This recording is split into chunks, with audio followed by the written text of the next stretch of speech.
When I first entered Master Ma's school, it was down in a basement. And one of the first things I noticed, other than the fact that my Kung Fu brother Troy was practicing and doing Drunken, which kind of blew my mind. I didn't think Drunken was real. Was a diagram that he had on the wall. It was framed. And at the time, I mean, I was still pretty young, right? I hadn't seen a lot of different Chinese things. And I thought it was really unusual that there was this big diagram that took up, a big part of a wall. And when I asked about it, he referred to it as the Ma family fighting diagram. And I asked him, of course, what does that mean? And he told me that it was basically none of my business because I was a new guy. And that, it's something that you learn later on. Well, years passed, and when I finally got around to where he could teach it to me, he started explaining how the Ma family Kung Fu basically was put together. And essentially what people would call it is an eclectic style from the outside. And what that means is that it's got a lot of different components from different systems in it. And I mean, the whole deal was that the family lived fairly close to the Northern Shaolin Temple. They would let travelers stay as they're pilgrimaging to and or from, and they would trade Kung Fu with them, right? So, for instance, a lot of the Tantui lines, the Jiachuan Tantui that I teach, I got from Kevin from Shu Gong Wei. A lot of those lines I actually knew from Master Ma, but I didn't have all 10. Most likely because, somebody at some point had given him, or not him, but given the family a line or two as they were pilgrimaging, and that got passed down as training methods for their long fist. So anyway, you end up with this strangely eclectic system, okay, with all these different things kind of put together. And really there's kind of two things that I should say there. One is that the idea of cross-training in systems, and I'm gonna use the word mixing martial arts. I hate using that word, and mixing the martial arts is not even close to being new, right? You can go back in history and a whole bunch of like really well-known styles are actually exactly that, right? Like Chole Fut, for instance, is a good example. All these different people would have trained and cross-trained in different things, and then added their own flavor to it and taught their students, and that how the styles were created, right? But what was really interesting about the diagram, and I'm going to write something about this, is that it's actually a map as far as how to keep all of the systems segregated from one another without mixing them together. The idea being that if you were to mix systems, you would mess them up. So for instance, if you take the body structure, we've been doing Tai Chi in my classes online. So if I were to take the body structure of Tai Chi, this really ramrod straight orthodox Tai Chi back, right, and torso structure, and I tried to do, say, I don't know, drunken boxing with it, it wouldn't work, right? The drunken boxing strategy and the drunken boxing tactics and techniques on top of that structure would no longer be drunken. So I wouldn't be doing good Tai Chi and I wouldn't be doing good drunken. I would have broken them both, right? And this has always been the argument back from when I was training too, was you never ever mix anything together, okay? For a long time, you don't even question that. You train each thing as an orthodoxy in and of itself, and that includes things like drunken, which are completely unorthodox, so that when you change into a system, your body changes into whatever the structure and alignment should be for that system. Your strategy and your tactics change, right? And then you use that system when it's applicable. So now this is the first level of the whole Ma family diagram idea, right? Is that you end up training, there's 8 spots in the diagram, big surprise.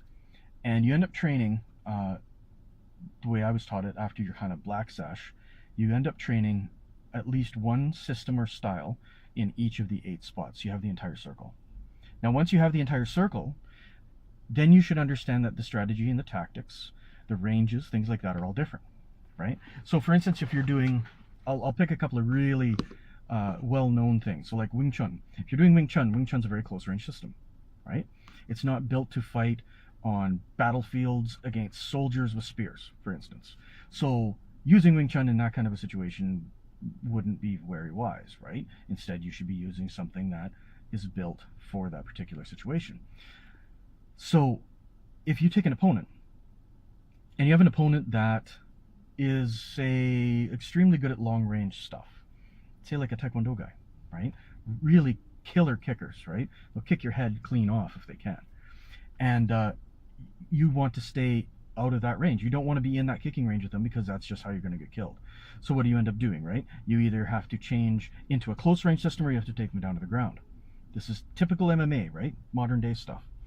The Ma family system is based on the same idea, okay? You take something that you find the opponent might have as a weakness, and you have trained something in that space so that you can take that particular approach to them. That's the big trick, okay? At least that's what I tell everybody publicly.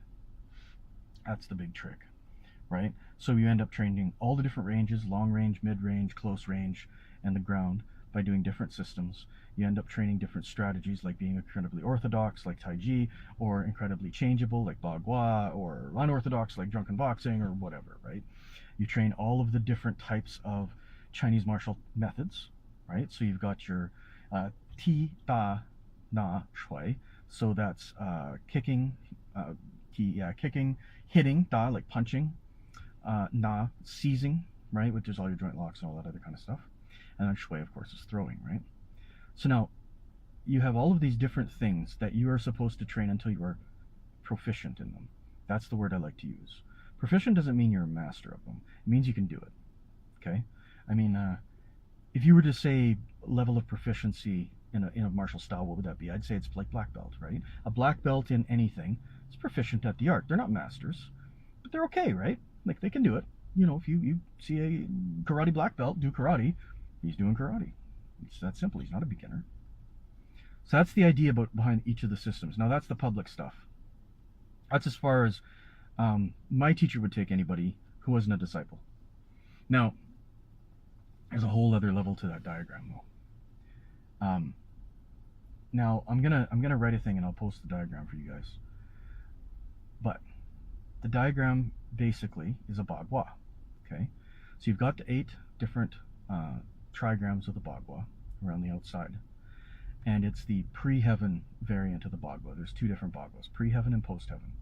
Pre-heaven is exactly symmetrical, meaning that, you know, heaven on the top, earth on the bottom, that kind of thing, right? All of the trigrams are exactly opposite one another. So heaven and earth is a good example. 3 yang lines for heaven, 3 solid lines, 3 yin lines for earth, 3 broken lines, right? And they're directly across from each other. And all of the trigrams do this on the diagram. Now, as you circle inwards from there, if you were to look at the diagram and kind of trace your eyes around the outside of it, you would see how the trigrams not only consist of the outside of the diagram, they don't just make the outside of the diagram, but it's actually showing yin or yang transformations, right? I don't have the diagram in front of me, but you're going to see from pure yang, you're going to see yin appear, and then you're going to see yin kind of rise, and yin going to take over by the bottom. That's your earth trigram with your Taiji. And then you're going to see yang appear, and you're going to see yang rise, and then yang take over until you get back to heaven. Okay? Then the next set you're going to see as you go towards the center of the diagram is boxes. There's 8 boxes connected by 8 different lines. Okay? And each of those boxes is going to play a part in what system sits in which trigram. Okay? And then, of course, after that, you've got a circle, which is, it's a circle of birds is really what it is, right? This is how it was explained to me. You'll see it when you look at the diagram. And the birds are the interconnected points between the boxes, the interconnected points between the systems. And then after the circle of birds, you'll see Taiji, an ancient style Taiji. And then in the center of the ancient style Taiji, you see a solitary single circle with nothing in it, which is Wuji, right? Pure potential. Now, when you're training, you start at the outside of the diagram, okay? And each of the trigrams has to do with how your body works, okay? I was talking a little tiny bit about this maybe in the Bagua class when we were doing that online, but I don't think we got into it. The trigrams represent the different parts of the body. So you cut the body into 3. So you've got the upper body, which is the shoulders and head, the middle body, which is the torso, middle line, and then the lower body, which is the legs, lower line. And each of those things is either yin or yang, right? It's kind of a binary thing on these trigrams. So for instance, if we're doing an all yang trigram, right, the heaven trigram, it means the entire body is yang. Now this is why I talk a lot when I write as well about yin yang, because if you don't understand what yin yang means, then me telling you this will be useless. You have to really look at this. Yang doesn't mean hard all the time. It doesn't mean stationary. It doesn't mean heaven all the time. It doesn't mean ephemeral. There's a lot of things associated with yang, fire, that everybody sort of assumes that must be what that particular thing is, and it's not.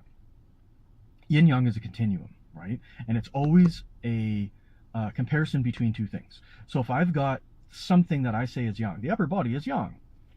Well, what does that mean? What would a yin upper body mean? Right? I have to compare that in my mind. I'm not going to go into all that in this video, but the idea is that each system is designed to use a particular trigram, and that trigram tells you how the system's body works. Hopefully that makes sense. So, for instance, heaven trigram is a system that would be pure yang. So this could mean that it's fast. Yang, fast is yang, right? It could mean that it's very explosive. It could mean that it's a lot based on strength, for instance, or power. It could mean that it's extremely ephemeral and hard to touch, right? Because yang is the air, right? It's the heaven. It can mean all of these different things. Now, each one of the trigrams represents one of the different systems in the Ma style. Now, the reason I'm talking about all this, and I'm going to give this to you guys in the live studio, is we're talking about what to do in the new year. And essentially, I think you guys just basically really need to understand how the system that I do actually works. Most Gong Fu styles, I could probably say pretty much all Gong Fu styles, at least that I've had access to, have a way more in common than they have differences. And so, for instance, everything does a horse stance, everything does a reverse punch, everything does a front kick, etc., etc., etc. So now, if you were to take all of those similarities, all those Jibin Gong, and you were to stack them up against one another in, say, two different styles, how much different would those styles be? Now, sure, of course, there's going to be differences in flavor, right? And there's going to be differences in numbers of techniques, there's going to be differences in all that kind of stuff. But realistically, there's probably going to be more similar than different, especially if you stay in a Chinese martial art. We're not going into a different country's arts, okay? So they're all going to use pretty much the same stances. Let's take like something really, we've been working on Tai Chi, okay? So let's talk about Tai Chi and like something else really, really popular, like, well, I said Wing Chun earlier, something like Wing Chun, okay? So Tai Chi and Wing Chun, what do they have in common? It's a weird question, right? Well, I mean, the Wing Chun stance, right? Yiji Kim Yo Ma, the goat riding stance, the goat pressure stance. Does Tai Chi have that? Well, you might be able to find something kind of like it in a form, but it probably doesn't, right? So there's probably a difference there. But why does that stance even exist in Wing Chun? Right? That's, you start to have to look at, well, why is this different? Well, I mean, what I was told as a big secret when I trained Wing Chun was that that stance was actually trained as a quote-unquote fighting stance to teach Wing Chun guys how to step, because it's not stable enough to do things like push hands in for real, right? So anybody with some power is going to be able to move your feet, which means your feet have to become go into motion as a result of power, pressure, and movement of your hands, right? If your hand moves, your foot moves. Now, let's continue to just do this quickly, right? I know I'm talking too much, but does Tai Chi have a horse stance? Sure it does, right? Even the Tai Chi stance itself is sort of like a horse stance and a bow stance, but you'll see horse stances and bow stances in Tai Chi Chuan, especially depending on the style. Well, is there a horse stance in Wing Chun? Sure there is. The pole form has horse stance in it, right? The entire pole form is almost done in horse stance and cat stance, right? And hanging stance. So you start to see the similarities. Now, you can also look at this as Wing Chun is a punching art, we'll say. It's good at punching people in the face. Does Tai Chi punch people in the face? Sure it does, but it's not its primary focus. Its primary focus is to unbalance you. Is Wing Chun's primary focus to unbalance you? Well, yeah, it just does it a different way. It's not necessarily taking your actual balance by touching you and attacking your structure, but it might punch you in the face so you lose balance, right? It might scare the shit out of you so you lose balance and you have to move. So you can start to see that even some of the tactics, or rather strategies, are similar, right? Because a strategy is something that you go into the battle with. Tactics are how things change during fighting. So the tactics of the two systems are different. This is where flavor comes from. So if tactically Wing Chun wants to be really fast, really ephemeral, and it wants to hit you as many times as it can to keep you on, on the defense, that would be its tactical point of view, right? It's going to be super aggressive, super powerful, super attack oriented. Taiji, does Taiji have a similar strategy? Well, it wants to get you off balance, but it's almost more like a meat grinder in my mind. Taiji's almost like it wants to suck you into it, right? And then grind you up. It wants to touch you, connect with you, adhere to you, and then rip something apart. So you could almost look at those as yin yang to each other, couldn't you? Wing Chun wants to get you away. All of the power goes away from it. Whereas Taiji tends to have its power come towards itself, right? It wants the opponent close. So it's interesting, right? They're both close range systems then. But they both have different strategies and different tactics on how to get that job done, how to make that turn into victory. So the Ma family diagram goes through like that on all of the trigrams until you can look at what everything does in common and perform those movements, and then what everything does that is dissimilar, that allows it to have its own flavor. And what you kind of end up seeing is that styles of Chinese martial arts have way more in common than they have difference. They really do. Especially the closer those styles are to one another. What I mean by that is like culturally close, or what I mean by culturally close is like northern styles have more in common with other northern styles than they do with southern styles. But yet northern and southern styles still have a lot of Chinese thinking in them. That kind of thing. Just like if you were to look at a Japanese style, not that I'm any expert, but like say, you can just look at the culture of Japan versus the culture of China. They're very different things, and their martial arts reflect that, right? So they're flavored differently as well. Hopefully this isn't all just random rambling for you. I'm trying to kind of give you an idea of where I'm headed with this whole thing. Because Damien put in the live studio, maybe you guys want to learn Ba Ying. Ba Ying, Eight Shadows, Quan, Eight Shadow style, which is one of the names of the Ma family system. And it's actually the name of the theory I'm talking about, right, is the Eight Shadows theory. So my point is, no matter what we train, we're going to try to make everything fit together.